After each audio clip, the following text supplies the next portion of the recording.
Today I'm making a roasted red pepper pesto.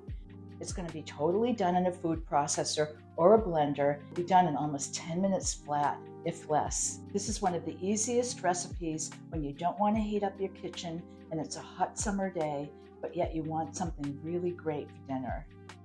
You could put this on some hot cooked pasta or on top of some fish and bake it. Or this could be a wonderful smear for a sandwich that will bring it up to a whole nother level. Please subscribe if you haven't already. You'll find your recipe at Diane's World Cooking on Facebook. I'm also on Instagram and TikTok.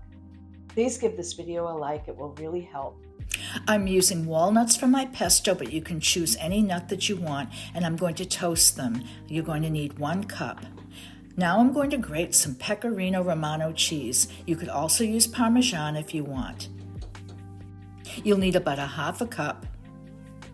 Fresh basil in this pesto is so good, so have about 1 cup of it. You could sub this for flat parsley. Add 1 peeled garlic clove to a food processor, and then you're going to add your toasted walnuts and make sure they're cooled down. When you make a pesto, always add your hardest ingredients first. You'll want to pulse because you don't want to turn this into walnut butter. You just want little granular pieces. Now I'm adding the fresh basil. This is the time to do it, so you can grind that up and add that to the walnut garlic mixture. Here's what your pesto should look like at this point. You'll need about a 15 to a 16 ounce jar of roasted red bell peppers. I've drained the liquid out, and now I'm going to use a paper towel and blot them dry. I don't want that extra liquid in the pesto. We're all set with our red peppers. I'm getting some pasta water ready and salting it, and I'm going to cook about a half a pound of this pasta, and this is going to be ready by the time my pesto is done. Back to the pesto, we're now going to add all of those roasted red peppers to the mix. And once again, you're going to pulse them. You don't want to puree them.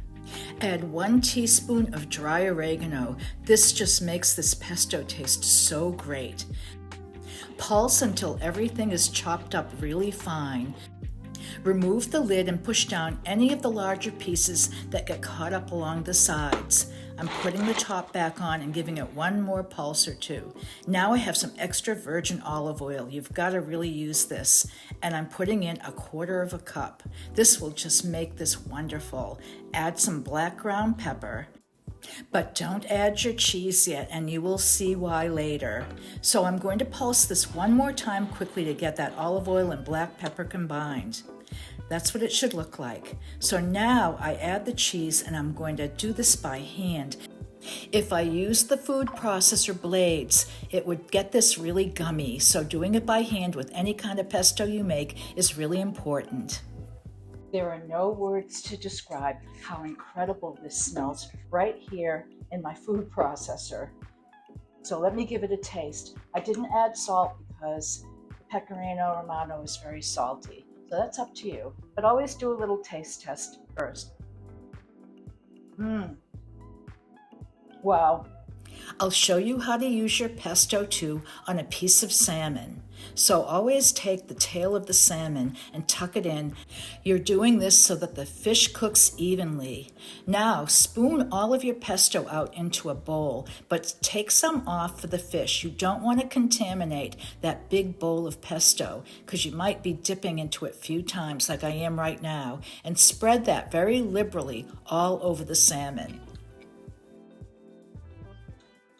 Meanwhile, my pasta is done, and I'm scooping it all into a bowl. Add your pesto spoonful at a time because you might not need to use it all, and what a waste. You can always use the leftover pesto for a sandwich or something else.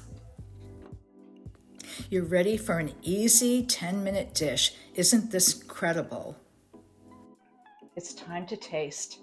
And the salmon's baking in the oven right now, but I've got this beautiful bowl of pasta with this great roasted red pepper sauce that just took barely 10 minutes to pull together.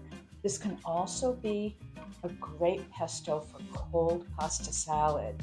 So if you don't feel like a hot meal, Cook yourself some pasta. Rinse it thoroughly though with cold water when it's done, and then toss in your pesto and you'll just love it. You could add some white beans or some broccoli that's been pre-cooked, whatever you want.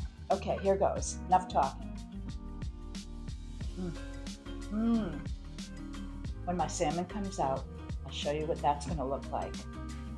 So here's your salmon with the roasted red pepper pesto baked onto it, and it is so good. Thanks for watching. If you'd like to be a supporter of my channel, please go to Ko-fi.com. You'll see the link below in the description box, and you can just make a small donation that will really make a difference.